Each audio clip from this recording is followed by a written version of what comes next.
What up mga kabakyard, magandang gabi sa lahat.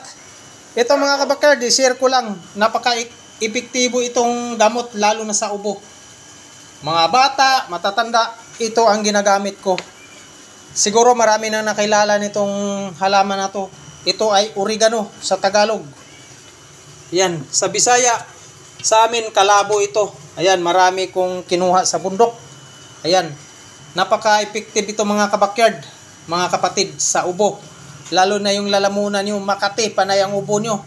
Tapos sasakay ko niyang aircon, ito ang itira nyo. Huwag na tayong bumili ng gamot, ito. Wala kang gagastusin ito, magtanim ka lang o manguha ka lang sa kapitbahay. Ayan mga kabakyard, mga kapatid, tingnan nyo kung paano ko to pipigain mamaya. Na linisan ko na, isa-isa mo linisan to, ibabad mo ng tubig, tapos isa-isa linisan yan sila. Let's watch this. Ayan ang mga oregano mga kabakyard, mga kapatid. Yan, nalinis ko na isa-isa.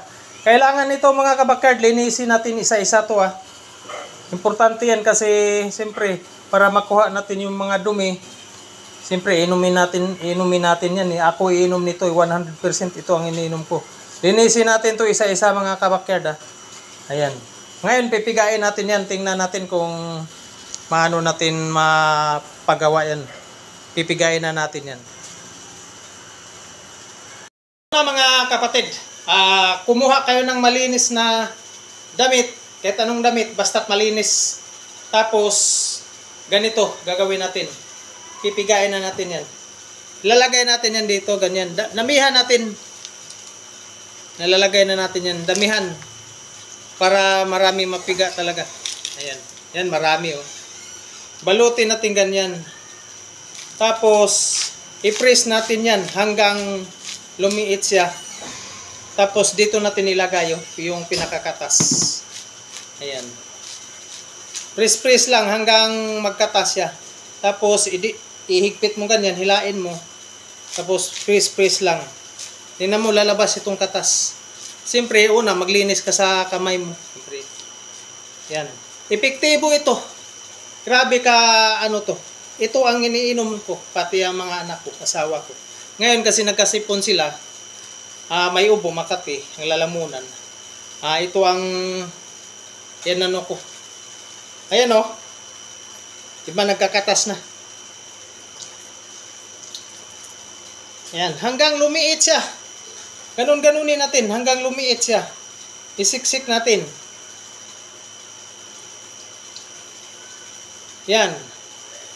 Halimbawa, matapos mo na ito lahat, kahit mga kalahating kutsara, yan ang ipainom mo.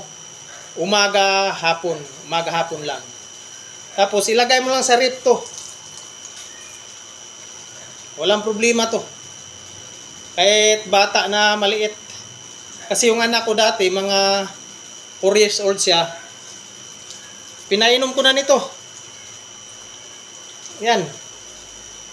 Subo ko na to mga kapatid.